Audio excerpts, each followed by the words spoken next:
আজ পশ্চিমবঙ্গ বারো সমাজ কল্যাণ সমিতির রাজ্য কমিটির মিটিং হলো পশ্চিম মেদিনীপুর জেলার গড়বেতার গড়গুনিতে।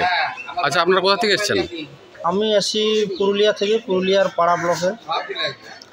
আজকের মিটিংয়ের সিদ্ধান্ত কী হলো আপনাদের? আজকের মিটিংয়ের সিদ্ধান্ত হলো আমাদের পশ্চিমবঙ্গ বাহারি সমাজ কল্যাণ সমিতি আজ গনগনি গড়বেতার ওইখানে সাধারণ সভা হয় রাজ্য কমিটির উদ্যোগে, এবং সেই সভায় আমাদের সিদ্ধান্ত গৃহীত হয় যে আগামী দিনে আমাদের ঝাড়গ্রাম এবং পশ্চিম মেদিনীপুর যে জেলা রয়েছে সেই জেলাতে আমাদের বর্তমান মাননীয় মুখ্যমন্ত্রী মমতা বন্দ্যোপাধ্যায় আমাদের বাহারি সমাজের কালচার বোর্ড দিয়েছে, এবং কালচার বোর্ড থেকে দুটা ডিস্ট্রিক্ট আমাদের সুযোগ সুবিধার থেকে বঞ্চিত আছে।